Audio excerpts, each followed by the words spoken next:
अच्छा, एलएलएम की हायरार्की समझते हैं। एक आपके पास बेसिक एलएलएम था जो कि GPT-2 था। GPT-2 इज ओपन सोर्स, आप लोग भी उसको यूटिलाइज कर सकते हैं। शेयर्ड जीपीटी ने या जो आपके पास ओपन एआई है उन्होंने GPT-2 को यूटिलाइज किया, राइट।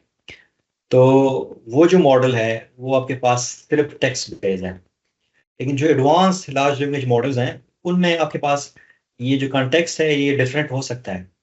यानी आप उसमें मजीद एडिशनल कॉन्टेक्स्ट शामिल कर सकते हैं। इसका आप लोग थोड़ा सा मजीद खुद भी पढ़ सकते हैं, और इंशाल्लाह जब हम ट्रांसफॉर्मर्स को पढ़ेंगे तो इसमें डिटेल में पढ़ेंगे कि कितने सिर्फ इसके जो वेट्स हैं, मॉडल के वेट्स है वो कितना डिफरेंस है GPT-2 के और GPT-3 के और देन 4 में, चैट जीपीटी और नॉर्मल जीपीटी में।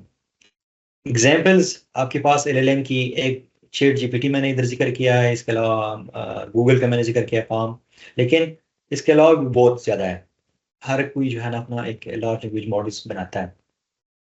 खूबसूरती ये है कि अगर मैं अपना लार्ज लैंग्वेज मॉडल बनाऊं, अगर ड्रग डिस्कवरी मैंने करनी है तो उसमें मैं क्या कर सकता हूँ कि साइंटिफिक लिटरेचर के बेसिस पे बायोलॉजिकल इंटरेक्शंस सिमुलेट कर सकता हूँ, कोई अपना नया हाइपोथेसिस जनरेट कर सकता हूँ, रिसर्च क्वेश्चन जनरेट कर सकता हूँ। इस तरह से आप लोगों ने जीपीटी को यूज़ किया हो।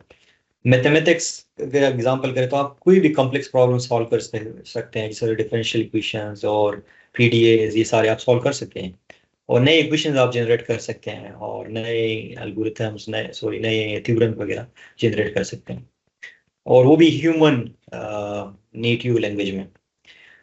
कंप्यूटर साइंस में कोड्स आप जनरेट कर सकते हैं, ऑप्टिमाइजेशन कर सकते हैं, ऑटोमेटेड डॉक्यूमेंटेशन मैंने प्रोड्यूस करनी है कोड से तो वो मुझे आसानी से कोड के बेसिस पे एक्सप्लेनेशन मिल सकती है, जिस तरह से आप लोग कमेंट्स मिलते हैं जीपीटी जब आपके लिए जनरेट कर लेते हैं।